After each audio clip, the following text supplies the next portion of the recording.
Okay. Record, says record right there. Ok, bienvenido al servicio de la Iglesia Bíblica Cristiana de Aguadilla.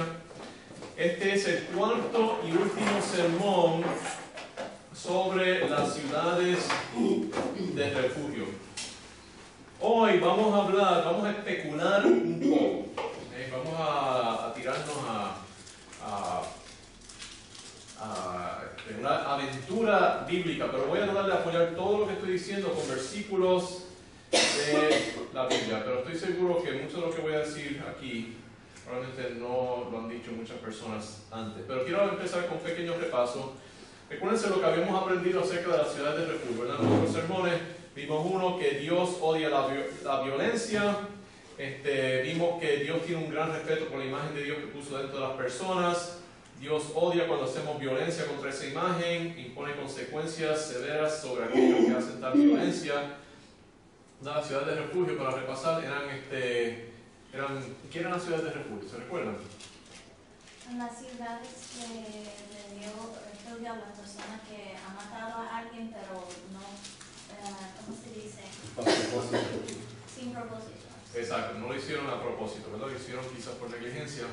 Y entonces a los levitas, recuerden que a los levitas, que incluían los sacerdotes, se le habían dado 48 ciudades a través de todo Israel. Y ahorita vamos a ver por qué. Entonces entre esas habían escogido 6 ciudades para las personas que venían, que habían matado a alguien, ¿verdad? Sin querer, ¿verdad? Solamente por negligencia.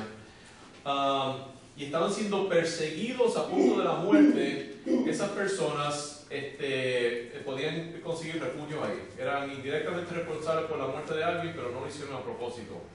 También habíamos visto en ese sermón que Dios no solamente odia la violencia física, sino que también está en contra de todo tipo de violencia, incluyendo violencia verbal, y eso lo vimos en el sermón del monte. Mike. Cuando esa gente iba huyendo, iban a esos refugios de los levitas, las ciudades de refugio. Ahí era que le hacían el juicio, porque iban ahí, tenían que estar esperando a la ley. Si llegaban ahí, le hacían el juicio, si era culpable o no, y si podía quedarse o no. Exacto. Tendría que ser de la misma ciudad. ¿Sería así? Exacto, sí. Iban ahí porque lo vamos a ver ahorita, que eran porque los levitas se supone que conocieran mejor la ley, se supone que fueran mejores jueces, ¿verdad? Y que hubiera más justicia en esa ciudad y pudieran tener ese balance. Vimos que la iglesia entonces también viene a ser como una ciudad de refugio. ¿Por qué? Porque nosotros somos indirectamente responsables por la muerte de Jesucristo, ya que Él murió a causa de nuestros pecados. Así que la iglesia en este día es nuestra ciudad de refugio. Porque es importante asistir y participar en una iglesia, ¿verdad? Todo el mundo debe tener algún tipo de ministerio, hacer algo, ¿verdad? Y no tiene que ser un ministerio, puede simplemente, ¿verdad? Muchas formas de participar. Por ejemplo, hace poco estamos pintando aquí en la iglesia, ¿verdad? Es una forma de ayudar, de participar.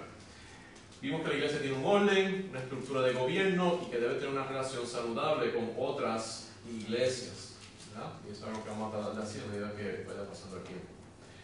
Entonces, empezamos a expandir eso un poco más. Tenemos la idea que la universidad cristiana puede servir como una ciudad de refugio para nuestros jóvenes. Así que eso legitimiza la universidad cristiana. Yo fui a una universidad cristiana, a veces personas se preguntaban, pero ¿dónde en la Biblia está algo de una universidad cristiana? ¿Dónde cae la universidad cristiana dentro del plan de Dios? Pues esto sigue el patrón de la iglesia, ¿verdad? Que vimos que es como una ciudad de refugio. Pero sigue el patrón de la iglesia inmediatamente después del día de Pentecostés, cuando la iglesia estaba compuesta mayormente de cristianos nuevos e inmaduros. Ellos se dedicaron a estudiar la doctrina de los apóstoles por varios años y para hacer eso vendieron todo lo que tenían para poder dedicarse de lleno a esta tarea. Hoy en día los padres pueden sacar de sus recursos para permitir que sus hijos puedan estar en un ambiente cristiano con otros jóvenes y puedan prepararse para una vida de servicio al Señor, ¿verdad? Es una razón, queremos, una de mis metas o sueños, ¿verdad? Es poder hacer algo así aquí en Puerto Rico, en Aguadilla. Por eso estamos comenzando con el seminario y con las clases de teología como el núcleo para entonces quizás ampliar eso a algo como una universidad cristiana. Ajá. Pero usar esa palabra refugio. ¿Refugio? Refugio. universidad, para estudiantes que vengan y estudian, que no mataron a nadie, es como un poquito... Porque son cristianos. Sí, pero... Sí, que mataron a Jesucristo. ¿what? Nosotros somos culpables por la muerte de Jesucristo. Jesucristo murió por nuestros pecados.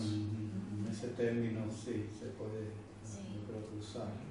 Jesucristo murió por nosotros. Es más, es uno de los puntos del calvinismo. El quinto, la P de...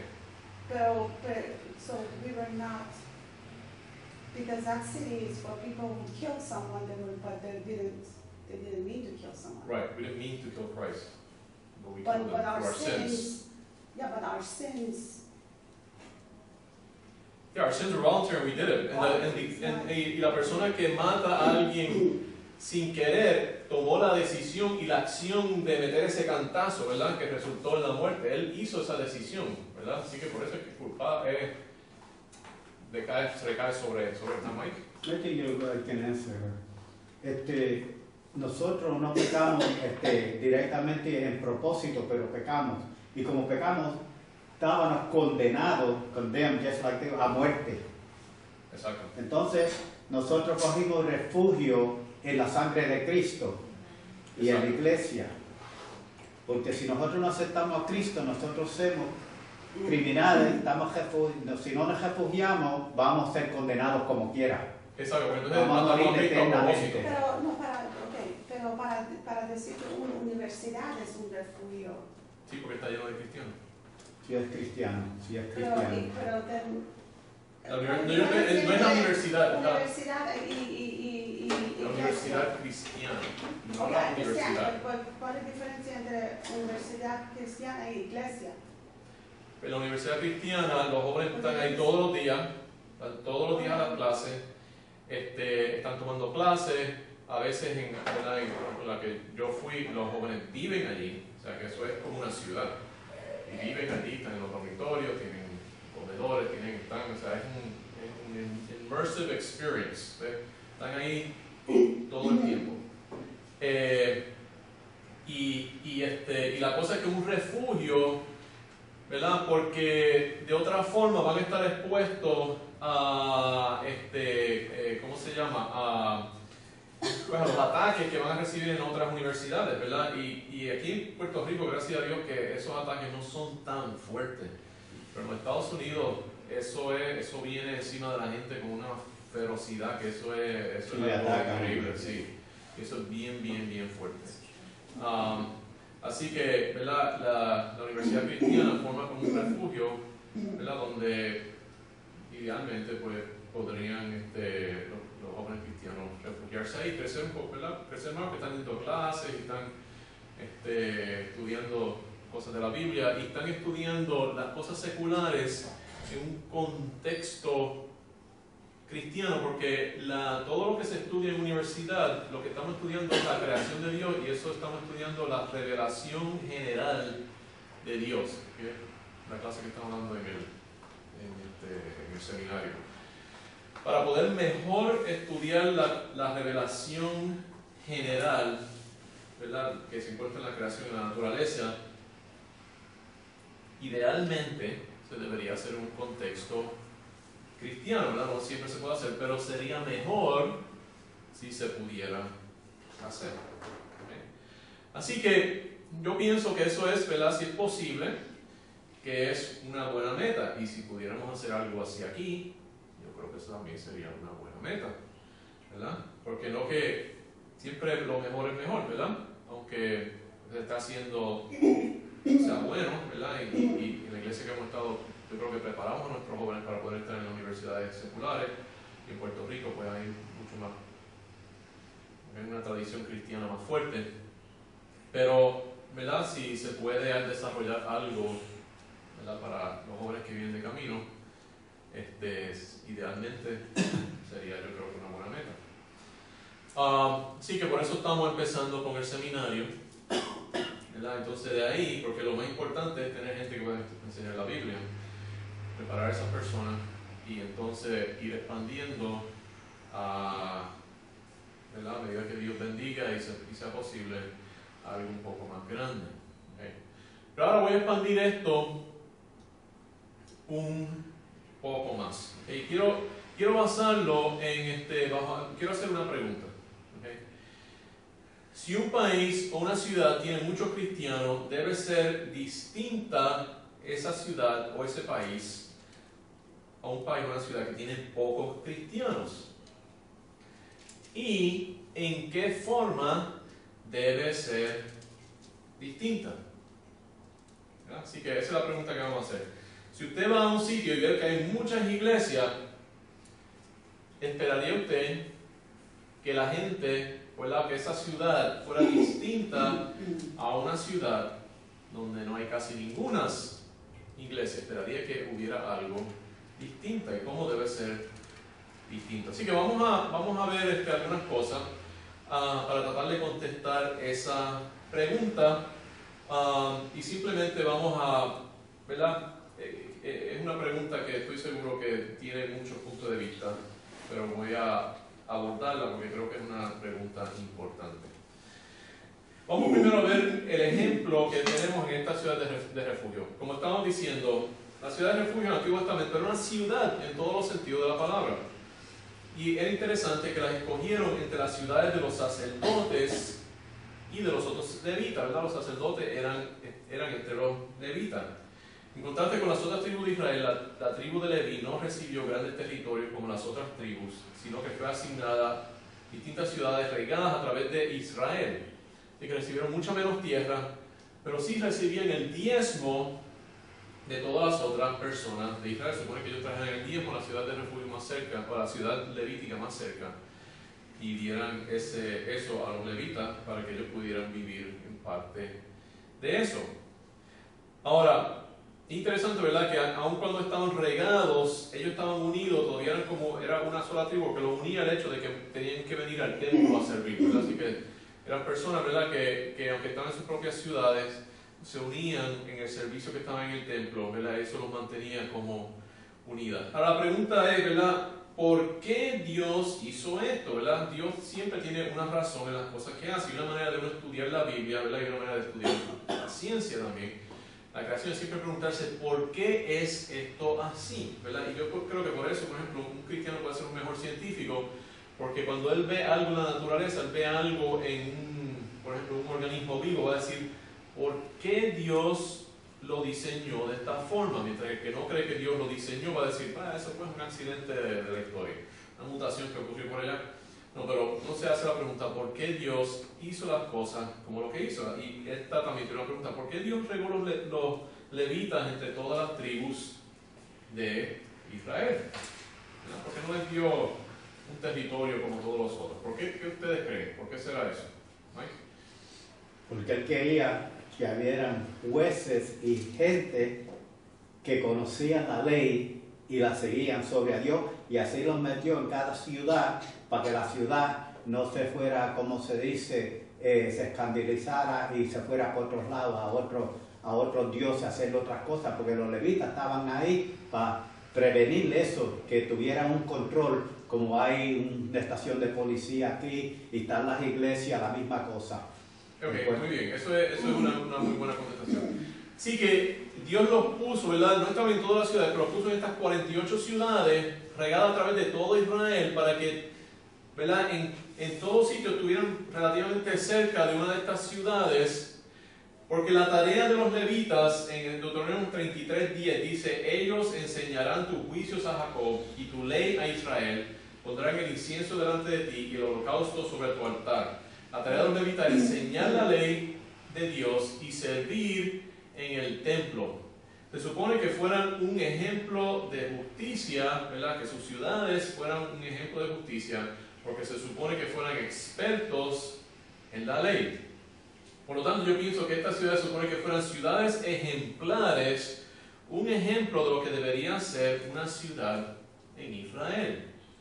¿Okay? Así que ahí vemos, ¿verdad?, el propósito de la ciudad de refugio. Ahora, ¿cómo podemos extraer de eso algo a nuestro día, verdad? Así que volvemos otra vez a la pregunta que hicimos hace unos momentos. Y es una pregunta que yo me he hecho desde que yo era joven. Y otra vez la pregunta ¿es posible tener un país o una ciudad cristiana. Si hubiera una ciudad donde la mayoría de las personas fueran cristianos, ¿en qué forma sería esa ciudad distinta a las otras ciudades? ¿Ah? Puerto Rico es un ejemplo de eso. Puerto Rico hay muchas iglesias cristianas, sea católica, evangélica, pentecostal. Y en los Estados Unidos tienen las leyes que no permiten que nadie miente a Dios en un edificio público, sea de iglesia no sea escuela o sea edificio del gobierno, porque te hacen un escándalo y un problema tremendo y te demandan y te llevan a los tribunales. En Puerto Rico no hacen una función el gobierno a menos que nos oren antes de esa función, que es completamente contra los Estados Unidos lo que hacen ellos allá. Y la razón es porque hay tanta gente cristiana aquí y iglesias chiquitas por donde quiera, que si lo hacen al revés, entonces las iglesias, la gente se va a quejar de eso. Entonces ellos siguen esa regla. Amén. Y es muy diferente. En Aguadilla, la policía es muy generosa y muy buena, porque tiene la organización más grande cristiana, policías cristianos en Aguadilla. Amén. Por ejemplo, en Chicago, tú tienes un derecho, cuando te para la policía, shut the F up, te calla o te dan en la cara. Wow. Hasta que no se metió Obama ahí, que vino con sus revoluciones, pero como quiera, siempre ha sido así. ¿Está bien? Ok, eso está bien, pero hay mucha corrupción en este gobierno aquí. ¿Dónde no? ¿Y a dónde? Pero este gobierno es bankrupt por toda la cosa que hicieron. ¿Por qué es así? Porque no ha hecho mucho más efecto. Ok, muy buena pregunta. Es que la nación de Estados Unidos ha alejado tanto de Dios, ha separado a Dios de todo, que ellos ahora tienen muchos problemas. Cuando tú sales de la voluntad de Dios, te vas a obtener más problemas. Exacto. Y Puerto Así que Rico está tan malo que todos estos países chiquitos, toditos, quieren coger para Puerto Rico. Tan malo Puerto Rico que todos quieren venir aquí, como muchos de los que están aquí quieren irse a los Estados Unidos porque no tienen nada aquí, allá seguro pueden hacer algo. Pero como quiera, Puerto Rico está 10, 15 veces mejor que cualquier otro país aquí en el Caribe. Especially for worship. Sí, exacto, para conocer países del Caribe. Ahora, así que vamos a continuar entonces. ¿Qué es un país cristiano? Porque hay una diferencia, ¿verdad?, entre un país que tiene muchos cristianos y un país que es cristiano, y vamos a ver alguna diferencia. Ahora, si vamos a la historia, ¿okay? Porque la cosa es que un país podría ser cristiano si la Biblia dice algo acerca de la manera en la cual una ciudad, un país debe operar. Ahora, dice la Biblia cómo debe operar un país, una ciudad. ¿Hay algún sitio en la Biblia que nos habla de cómo debe regirse un país? ¿Saben de algún sitio? Los judges son los jueces. En todos los primeros 5, después de Génesis, los próximos 4 libros hablan de cómo uno debe operar un país. Así que mucho del Antiguo Testamento se basa en cómo debe regirse un país según la Biblia. Y yo pienso que si miramos a la historia, que han habido ciudades y países que han sido altamente cristianizados, y esos países y naciones han tenido un gran impacto sobre la humanidad. Algunos han sido ciudades, otros han sido países un poquito más grandes, pero no han sido países bien grandes. Ejemplos son Ginebra en Suiza bajo Calvino, Escocia bajo la Iglesia Presbiteriana después de John Knox, Holanda después de la Reforma y Massachusetts debajo de los puritanos. Y esos países han tenido una influencia extraordinaria sobre la historia a pesar de su pequeño tamaño. Leí un libro una vez que se llama Escocia creó el mundo moderno. Es un libro bien interesante. Noten, por ejemplo, que los puritanos fundaron a Harvard solo 8 años después de fundar la ciudad de Boston. ¿Saben cuánto tiempo le tomó a la gente aquí, a cristianos que vinieron aquí, ¿verdad? Ese tipo de cristianos, de formar una ciudad, una universidad aquí? Un montón de tiempo. Así que vamos a ver en qué consiste un país cristiano. La historia nos dice que países que han tenido muchos cristianos han sido bendecidos por Dios, ¿verdad? Ahora, ¿en qué forma un país con muchos cristianos debe ser distinto a país con pocos cristianos? ¿Qué debe distinguir una ciudad con una población altamente cristianizada? Vamos a ver tres cosas. ¿Okay? Una cosa es que la gente debe ser distinta. Pero cuando uno va, el carácter de la gente debe ser distinto. Así que empezamos a nivel personal. Jesús dijo: vosotros sois la luz del mundo, una ciudad asentada sobre un monte no se puede esconder, ni se enciende una luz y se pone debajo de un almud, sino sobre el candelero, que alumbra a todos los que están en casa. Así alumbre vuestra luz delante de los hombres, para que vean vuestras buenas obras y glorifiquen a vuestro Padre que está en los cielos. Mateo 5, 14 al 16. Fíjense que habla de una ciudad asentada sobre un monte. Interesante que, por ejemplo, cuando fundaron la ciudad que está en Massachusetts, esa era una de sus ideas, que ellos iban a ser una ciudad luminosa, como un ejemplo al mundo. Cuando yo estudié en Greenville, South Carolina, una universidad cristiana bien grande ahí, y había muchas iglesias y muchos cristianos en esa ciudad, especialmente hace 25 años cuando yo era estudiante. Quizás hoy en día las cosas han cambiado.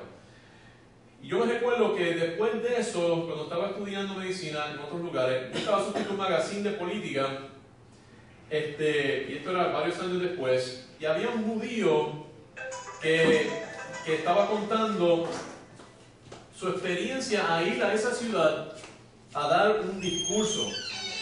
Y dijo que desde el momento que lo buscaron en el aeropuerto hasta el momento que hizo el discurso, se quedó en un hotel y volvió otra vez al aeropuerto, dijo que esa es la gente más amigable que había conocido en todos los Estados Unidos.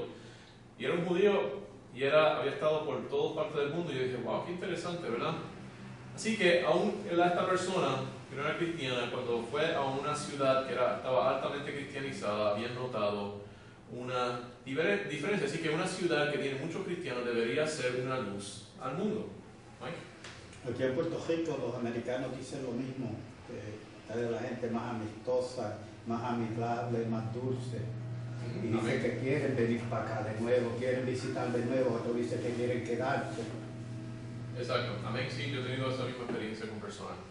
Así que eso es lo primero, ¿verdad? Y cuando uno va a las tiendas y eso, ¿verdad? La gente, debe haber una diferencia a nivel personal, ¿verdad? Cuando la gente habla con los cristianos. Ahora, otra cosa más que yo creo que es bien importante, ¿verdad? Aquí entonces vamos más al nivel colectivo y el impacto, qué tipo de impacto debemos tener sobre la sociedad, porque muchas veces nosotros pensamos, bueno, que lo más importante que tenemos que hacer es ir a evangelizar, y eso es cierto, pero eso no es lo único que nosotros tenemos que hacer. Hay otras cosas también que nosotros, ¿verdad? Tenemos que dar buenas obras, ¿verdad? En nuestro trabajo y todas nuestras responsabilidades que nosotros tenemos, debemos hacerlo de una forma cristiana.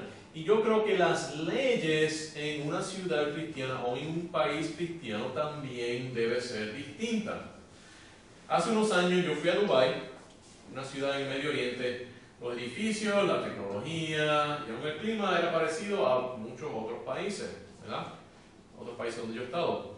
Sin embargo, una de las cosas que lo hacía distinto eran sus leyes. No tenían las mismas leyes que nosotros estamos acostumbrados a tener en las sociedades occidentales. Y esas leyes, ¿verdad?, incluyen todos los aspectos de la sociedad, aún cosas como la banca. Yo me recuerdo que habían bancos islámicos. Y yo decía, wow, ¿qué es eso? Son bancos que se rigen bajo las leyes islámicas. Ahora, una ciudad cristiana va a rechazar las leyes islámicas, va a tener leyes distintas, ¿verdad? Yo creo que eso todo el mundo lo aceptaría. Una ciudad cristiana, lo primero que van a hacer no es implementar la ley islámica. Así que yo diría que no solamente distingue una ciudad cristiana a una ciudad musulmana de sus leyes, eso debe distinguir cualquier ciudad cristiana a cualquier otra ciudad, aún las que son seculares. ¿Okay? La diferencia entre una ciudad cristiana y una ciudad con cristianos cae que las leyes que tiene esa ciudad. ¿Vieron la diferencia ahí? Una ciudad cristiana es una ciudad con cristianos. Hay muchas ciudades que tienen cristianos, pero no es una ciudad cristiana. Lo que define un país son sus leyes. Yo estoy leyendo algo sobre gente que están empezando a hacer ciudades privadas y zonas, que llaman zonas económicas. Interesante, estaba haciendo un análisis y dijo que este autor dijo que el Banco Mundial hizo un estudio de la prosperidad de las naciones del mundo para ver qué era lo que más contribuía a la prosperidad de un país. ¿Qué ustedes creen que define, lo que más fuerte define si un país va a ser rico o va a ser pobre? Mike. Amor a Dios. Ok, amor a Dios. Muy bien, pero ¿cómo se refleja eso? ¿Qué cosa uno puede medir y decir que determina si un país va a ser rico o va a ser pobre? ¿Qué ustedes piensan? Bueno, les voy a decir las cosas, el orden. Recursos naturales era un factor, ¿verdad? Si tenían mucho petróleo, tenían, ¿verdad? Mucha riqueza, muchos diamantes, mucho oro, ¿verdad?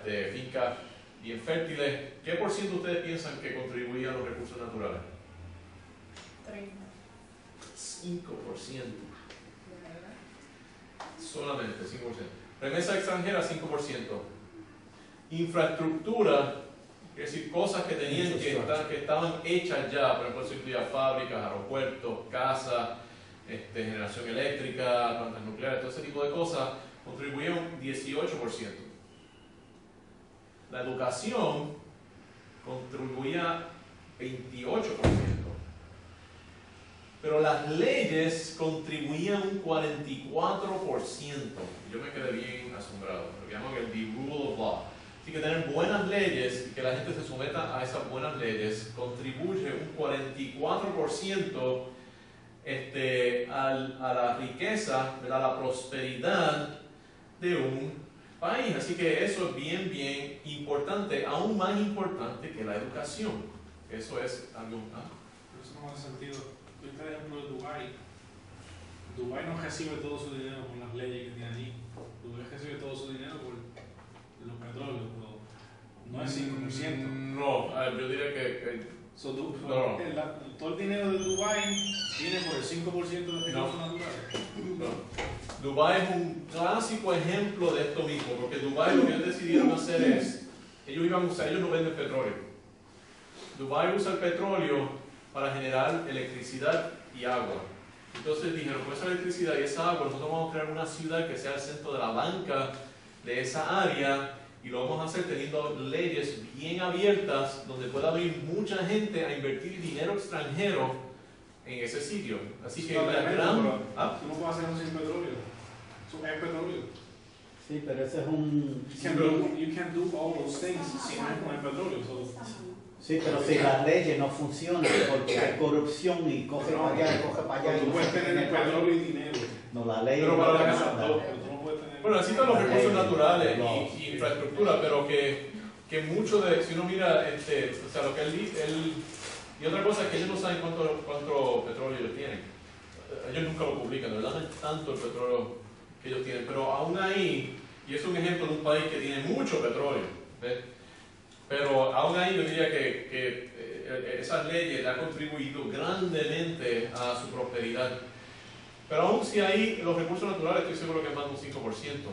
Pero eso quizá, estoy seguro que eso es un outlier, ¿verdad? En el caso de Dubái. Pero si uno va en el mundo entero, uno encuentra que en general el 44% son las leyes, pero o sea, yo leí el libro, empecé a leer el libro del emir de Dubái y esa era su idea, que quería convertir eso en una ciudad, un world city, donde la gente viniera y estudiara, y hubiera universidades, y hubiera bancas, y hubiera relativamente una sociedad más abierta para que la gente de los otros países alrededor, que son menos abiertos, pusieran ahí su dinero, vinieran a vacacionar. Pero obviamente eso es una excepción y ahí estoy seguro que el petróleo sí contribuye a algo. Ahora, pero anyway, en general, esos por ciento yo creo que contribuye. Eso lo dijo el Banco Mundial. Así que, Mike. Yo creo que un ejemplo de malas leyes es África, con todos sus países. Creo que tiene 52. Y entonces en África, cuando estaban los ingleses ahí, las naciones de Europa tenían esas leyes y crecía y había progreso, infraestructura, había todo eso. Pero seguida que ellos se metieron y sacaron los ingleses de afuera y la gente de Europa, hubo una corrupción tremenda con todos los diamantes, todo el aceite y todo el producto Exacto. que tenía. Ya uno Había puede- corrupción, unos cogían para acá, se los robaban para allá, para acá y nunca se levantó y todavía Y es más, hay lo que llaman the curse of oil. En muchos países petroleros, unos pocos se llevan todos los chavos y el resto del país está en una miseria horrible. Las leyes no existen, no funcionan. Porque eso crea un centro de corrupción donde básicamente las leyes entonces se colapsan. Moisés dijo al pueblo de Israel: mirad, yo os he enseñado estatutos y decretos como Jehová mi Dios me mandó, para que hagáis así en medio de la tierra en la cual entráis para tomar posesión de ella. Guardadlos pues y ponedlos por obra, porque esta es vuestra sabiduría y vuestra inteligencia ante los ojos de los pueblos, los cuales oirán todos estos estatutos y dirán: ciertamente pueblo sabio y entendido, nación grande es esta. Porque qué nación grande hay que tenga dioses tan cercanos a ellos como lo está Jehová nuestro Dios en todo lo que pedimos. Y qué nación grande que tenga estatutos y juicios justos como es toda esta ley que yo pongo hoy delante de vosotros. Así que es la sabiduría, la grandeza, el entendimiento del país estaba, ¿verdad?, del pueblo de Israel estaba en sus leyes. Algunas personas, ¿verdad?, muchos cristianos, ¿verdad?, este es el problema, piensan que estas leyes, por ser parte del Antiguo Testamento, no nos aplican a nosotros. Pero entonces viene esta pregunta: si no basamos nuestras leyes en el ejemplo del Antiguo Testamento, entonces, ¿en qué las vamos a basar? ¿Okay? Así que es una pregunta bien importante. Mike. Se va a basar en muchas opiniones de gente que no creen en esas leyes. Exactamente. Entonces ahí llega la corrupción y el cambio cuando uno tiene y otros no tienen. La alternativa es basarla en opiniones de nuestros políticos. ¿Okay? Y como dijo una señora que fue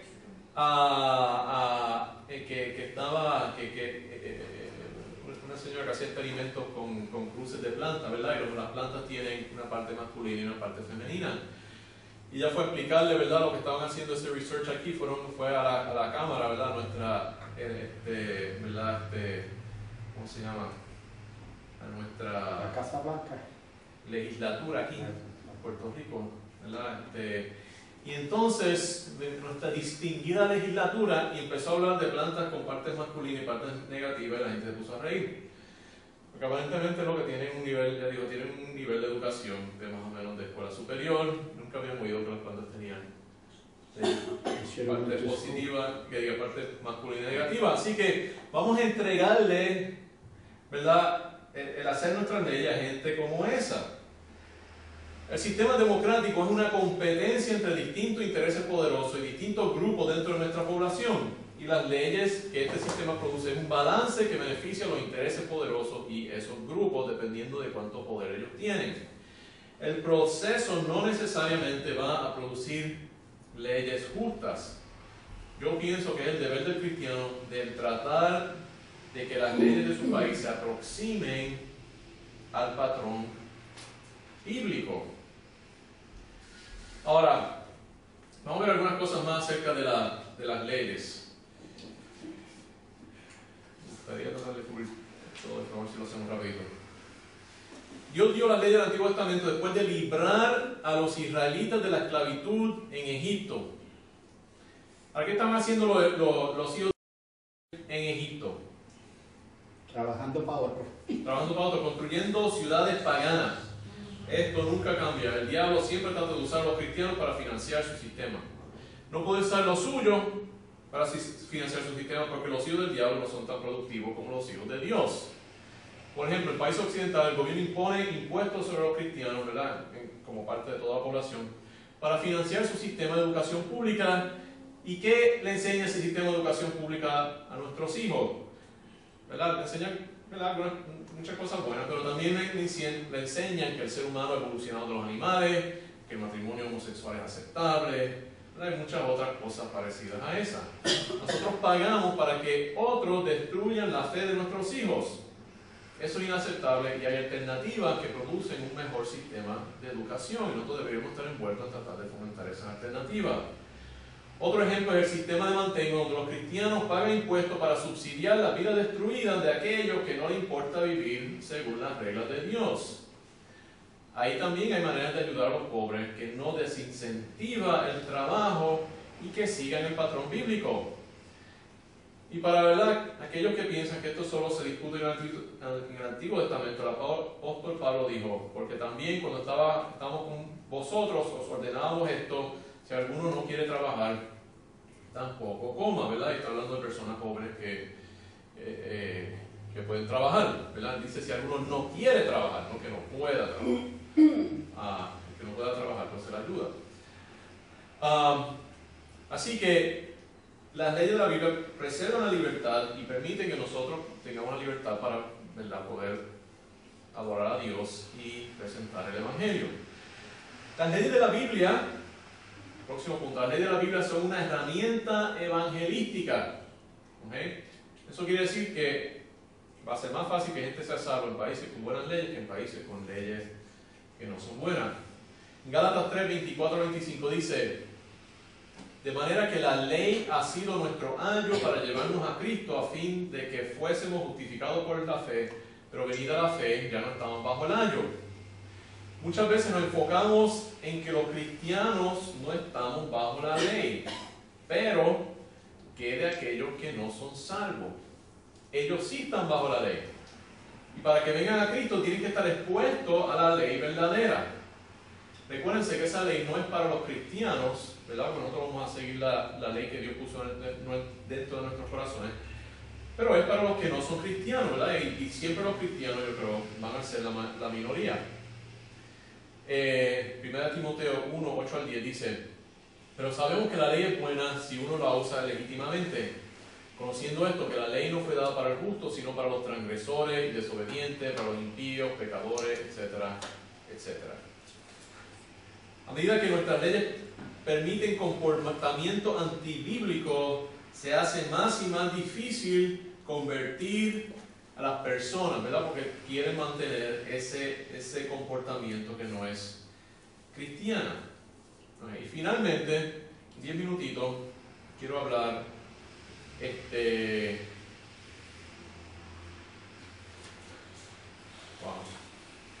hablar de otra cosa más. No sé si voy a tener tiempo. Tiempo hay, tiene cámara. Vamos a seguir. ¿Quieres seguir? Sí. ¿Me trajo? Están cansados. Sigue. Vamos a seguir. Vamos a ver ahora las ciudades cristianas, estas ciudades, como ciudades verdaderamente de refugio. Ahora vamos a cambiar un poquito a tema profético. En el libro de Apocalipsis se le da una promesa especial a la iglesia de Filadelfia. Que Jesús le dijo: yo conozco tus obras, he aquí he puesto delante de ti una puerta abierta, la cual nadie puede cerrar, porque aunque tienes poca fuerza, has guardado mi palabra y no has negado mi nombre. He aquí yo entrego de la sinagoga de Satanás a los que se dicen ser judíos, fíjense ahí, conversión, y no lo son, sino que mienten. He aquí yo haré que vengan y se postren a tus pies y reconozcan que yo te he amado. Por cuanto has guardado la palabra de mi paciencia, yo también te guardaré de la hora de la prueba que ha de venir sobre el mundo entero para probar a los que moran sobre la tierra. Así que aquí hay una promesa, serán 3 promesas: la de una puerta abierta, la de éxito evangelístico, en que puedan convertir la sinagoga de Satanás, y la promesa de protección especial frente a la prueba. Ya hablamos de la ley como una herramienta evangelística, así que ahora quiero hablar acerca de esa promesa de protección. ¿Verdad? Nosotros creemos que mucho del libro de Apocalipsis está enfocado en lo que va a pasar, ¿verdad?, los 7 años antes de la segunda venida de Jesucristo. Pero estas ciudades reales, y estas ciudades reales tuvieron una historia subsiguiente, ¿verdad? Así que podemos decir también que estas profecías no solamente tenían que ver con cosas que iban a pasar miles de años después, sino que también tenían que ver con cosas que le iban a pasar a esta iglesia dentro de poco tiempo. Por ejemplo, la iglesia de Éfeso se le dijo que su candelabro se iba a mover de su sitio. a esa iglesia. ¿Ustedes saben qué le pasó a la ciudad de Éfeso? Mm-mm. ¿Dónde está la ciudad de Éfeso hoy en día? La ciudad de Éfeso se llenó el puerto de tierra y esa ciudad la tuvieron que mover porque ya no tenían un puerto. Así que esa ciudad dejó de existir y se movió. Así que podemos mirar la historia, ¿verdad?, de esta iglesia, porque después de esto, ¿verdad?, pasaron cosas en esa área. Ellos estaban en Asia Menor, las 7 iglesias del Apocalipsis estaban en lo que hoy en día se llama Turquía. La ciudad de Filadelfia, donde estaba la iglesia de Filadelfia, fue bien exitosa. Vino a ser una de las ciudades más importantes en el Imperio Bizantino antes de la conquista turca. Tanto es así que se llamaba el Atenas de Asia. Así que esa iglesia, la ciudad donde estaba, Dios la bendijo grandemente, fue bien próspera. En el año 1070, los turcos musulmanes atacaron y temporariamente tomaron a la ciudad de Filadelfia. Sin embargo, 20 años después ellos se pudieron independizar y por los próximos 300 años ellos pudieron resistir a los turcos dentro de la parte turca de Turquía, la parte musulmana, como una ciudad independiente dentro del territorio islámico. Durante todo este tiempo fue una ciudad próspera, aun cuando estaba rodeado por enemigos musulmanes. El resto de las 7 iglesias del libro de Apocalipsis fueron conquistadas por los musulmanes y poco a poco la población cristiana fue desapareciendo. No fue hasta el año 1390 que la ciudad cayó a los turcos musulmanes y fue porque los cristianos bizantinos se vieron obligados a participar en el ataque. Lógicamente ellos, los cristianos de Constantinopla, traicionaron a los cristianos de Filadelfia para ellos salvar a su propia ciudad, que después más tarde cayó como quiera. La protección que recibió Filadelfia no fue que no estuvieron presentes durante ese tiempo de prueba, que fue la invasión musulmana, sino que Dios le puso una barrera alrededor de ellos, de manera que pudieron mantener su independencia. Interesante que esta protección fue una protección que tomó las formas de protección militar y política.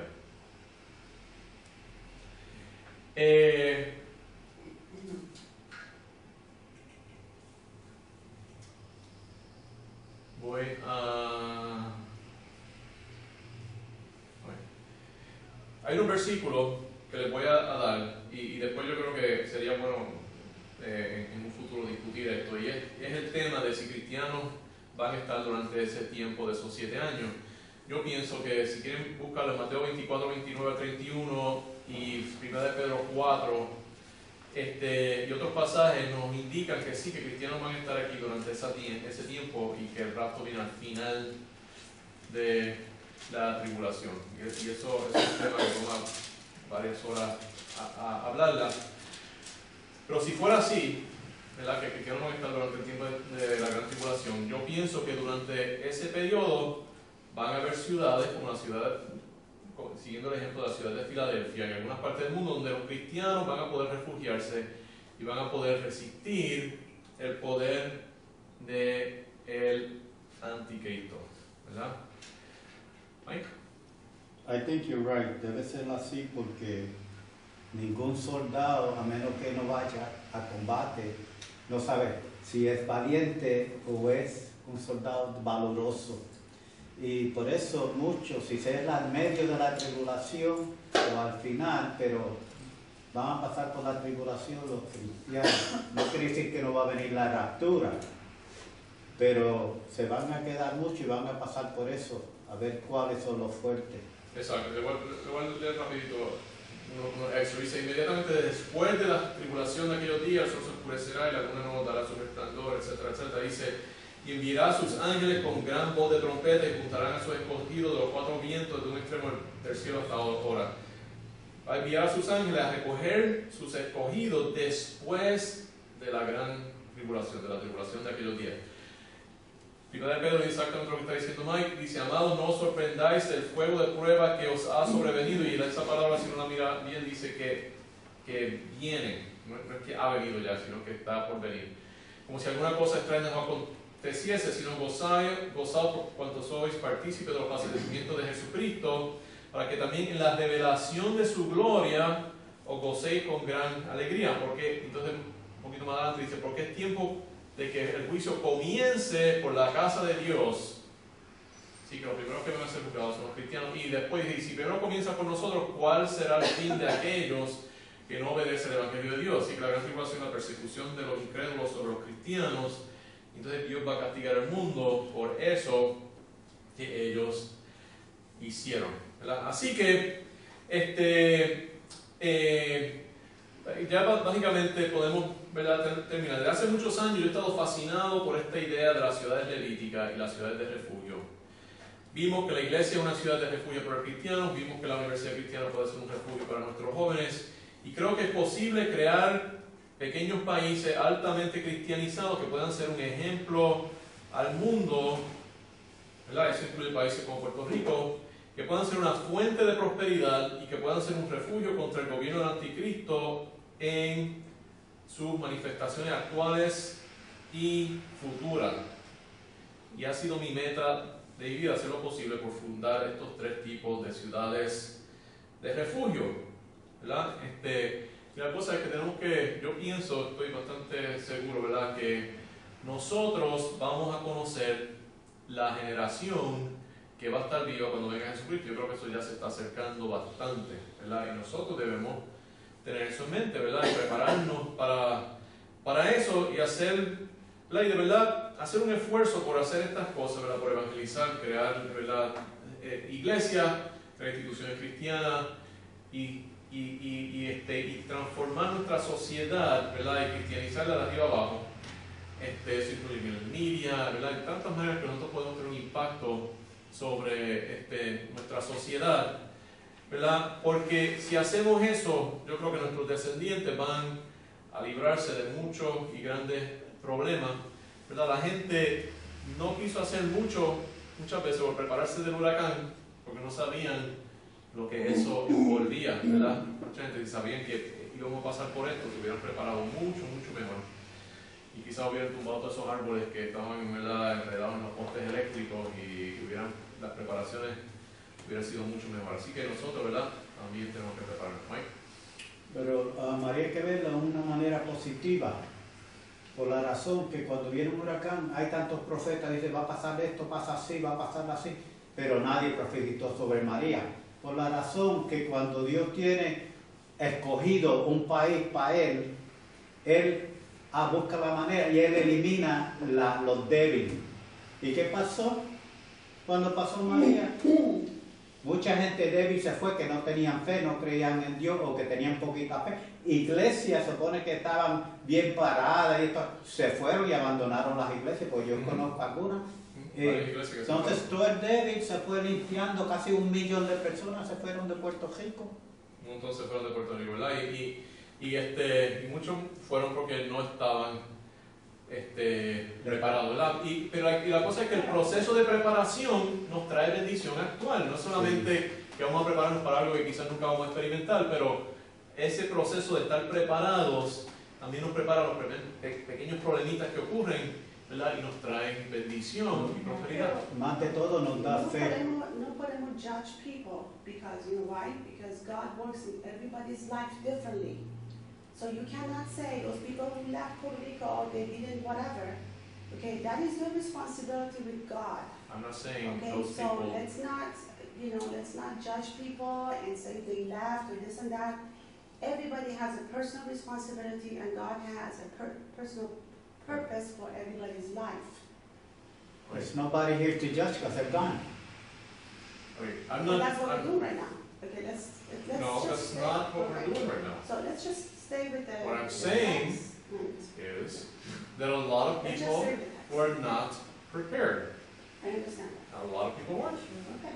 And that is what I'm saying. Okay? That is all I said. If you look at the video, we can run it back. That's what I said. Okay? I said that many people were not prepared, and a lot of people left. And that's the truth. When I got a hold of some of my relatives, they said, "Oh, you're coming over here, come over here, this and that." I said, no. I'm going to stay here because here's where I belong. It's a matter of having faith in God and believing that everything works for the good of those who love God. So But you can love God anywhere else in the world. You don't have to be in Puerto Rico to love God. Yeah, what I'm saying is, that for you it's good. Yeah, that's a perfect decision for you. And it's very good, and I'm sure God blessed you for it, because that is what you're supposed to do. And God blessed you, and that is good. That is good. But that doesn't necessarily mean that's for everybody. You know what I mean? We're going off Yeah, I a rabbit understand. trail I because understand. the point I was making, I okay, el understand. punto que yo estaba haciendo es que había mucha gente que no estaban preparados y yo estoy seguro que mucha de la gente que se fueron, que entre los que no estaban, o sea, que entre los que se fueron había más de los que no estaban preparados de los que estaban preparados. Añadir al punto. Es gracioso porque mucha de esa gente que se fueron, tomando el punto de Mike, salió un artículo del periódico que uno ve por ahí, pero hay que buscarlo en internet. Entonces dice que un montón de esas personas ahora están como en un limbo allá y ahora quieren volver. Yeah, that's what I was Exacto, about to Están say. perdidos allá, no tienen nada y lo que hacen es pedir. Lo que hacen, no me han dado ayuda, no me han dado. Exacto, porque no solamente no estaban preparados aquí, se fueron allá también. No. Ahora se están chupando todo el frío ese también. Mira. I believe that God has sent that type of disaster to wake up everybody and saying, listen, you either need the Lord your God or you don't. You either prepared or you're not. Did you ask me for the wisdom? That's right. I mean, This is what I'm doing in your life. How are you going to react? Well, He is God. God is righteous. God knows who the wheat is and who the shaft is. He knows who needs what certain condition to move His will in their lives. And some people were not prepared. It's true. And some people needed to leave because they were incapacitated or they had little problems here and there. But the Lord is working in everybody's life in a right, different different way. way. Yes, but what I'm saying is that I'm sure if people knew, si la gente supiera que iba a venir, se hubieran preparado mejor, ¿verdad? Y la otra cosa, ya que estamos en esto, deben 5 minutitos más que después subir la parte que no iba a ocurrir, porque ya lo tengo. Porque me vino a la mente. Y la cosa es que, ¿verdad? El huracán María, cuando después que nosotros pasamos por ese huracán, era como algo lo que llaman post-apocalíptico. ¿Qué quiere decir post-apocalíptico? Es como si nosotros hubiéramos pasado por ese tiempo de la gran tribulación, ¿verdad? Porque estaba todo, los árboles estaban caídos, no había electricidad, no había agua, no había Comunicación tampoco. Yo tengo que decir algo. Si uno piensa, ok, Dios obra diferente para todo el mundo, sí, eso es cierto, pero eso no aplica aquí. Porque la razón por la que yo no me fui y que mi mamá no se fue es una. Hasta ese desastre, tú miras el desastre, tú dices, ¿cómo ese desastre me va a afectar a mí? Y ahí entra, si tú crees en Dios o no, o si tú eres algo o no, o si tú tienes fe en que Dios te va a ayudar o no, porque yo nunca sentí que Dios me iba a fastidiar, porque yo sé que Dios me ayuda, porque yo sé que Dios existe, porque yo soy salvo. Amén, praise the Sí, Lord. O sea, yo nunca, cuando pasó ese desastre, yo no dije, me voy a morir, porque yo sé que hay alguien protegiéndome a mí y a mi familia y a todos los que creen en él, ¿verdad? Pero a veces disaster happen in people's life and people have to do something about it. You see, it's not always, you know, I mean, you have had that experience in your life, right? With the fire you had in the kitchen. So sometimes it's on an individual basis, right? The fire I have in the kitchen, Es que eso it mismo made fue lo me que se think hizo, se hizo frío, that I had se to- hizo frío, se that bregó. maybe God was telling me something, but I didn't do anything immediately about that. No, okay, that really, I'd have to go into details about that, but I didn't change what I was doing. Okay. I didn't leave because of that. Oye, ahora, uno piensa que, ¿verdad? Estamos hablando de que esto es como algo medio apocalíptico, ¿verdad? Y entonces uno se pone a pensar, bueno, ¿qué sitio estaría mejor preparado, ¿verdad? O mejor incentivizado a prepararse para pasar por la gran tribulación que un país que ha pasado por un huracán categoría 5 como nosotros pasamos? Y es interesante que cuando uno mira cuando viene Jesucristo, que hay dos grupos de países, o sea, hay un grupo de países que se mencionan, y le voy a leer 2 versículos rapidito, con esto terminamos. Salmo 72 dice, los reyes de Tarsi y de las costas traerán presentes, los reyes de Sabá y Seba ofrecerán dones, todos los reyes se pondrán delante de él, todas las naciones le servirán, pero aunque todas las naciones lo servirán, los reyes de Tarsis y de las costas, y Tarsis supone que era una ciudad cerca de Sevilla en España, y las costas muchas veces se traduce las islas. Así que Sevilla y las islas, ¿verdad?, tienen traen presente, como que se enfatiza, se single up, como dice en inglés, se da una mención honorífica a esos dos grupos, además de también estos reyes de Saba y Seba. Y otro versículo, hay varios versículos, Isaías 68:9 dice: ¿quiénes son estos que vuelan como nubes y como palomas a su ventana? Ciertamente a mí esperarán los de las costas, otra vez eso puede ser islas, y las naves de Tarsis, otra vez, de España, desde el principio, para traer tus hijos de lejos, su plata y su oro con ellos, al nombre de Jehová tu Dios y al Santo de Israel que te ha glorificado. Así que, ¿qué están haciendo esta gente? Ellos están, los de Tarsis y los de las islas, en sus naves, están trayendo, en naves que vuelan, fíjense, que vuelan como nubes, como palomas, están trayendo a los hijos de Israel, otra vez a donde está Jesucristo, a Israel, porque ellos se habían refugiado entre esos grupos, ¿verdad? Así que, quién sabe, ¿verdad? Puerto Rico es una isla, está asociado con España. Mi oración es que Puerto Rico venga a ser una ciudad de refugio para tener no solamente bendiciones durante ese tiempo, sino las bendiciones que vienen ahora de tener una sociedad modelo. Y podemos hacerlo si los cristianos se envuelven en todos los aspectos de nuestra sociedad, incluyendo sus leyes, ¿verdad? Y trata de resolver estos problemas, porque la razón que Puerto Rico tiene tantas iglesias, pero está tan, ¿verdad?, quebrado, es que yo creo que los cristianos no se han envuelto en esa parte, ¿verdad?, porque piensan que es sucio, han dejado que se quede sucio en vez de entrar y tratar de limpiarlo, ¿verdad?, que creo que es parte de nuestro deber. Con eso termino. Unos otros comentarios o preguntas y esa es mi meta. Eso es lo que yo quiero hacer con mi vida. Amén. Preguntas o comentarios. Por eso vine aquí a Puerto Rico. That's exactly what's going to happen in the apocalypse. And you have to choose how you're going to live. You know, I noticed one thing. Ajá.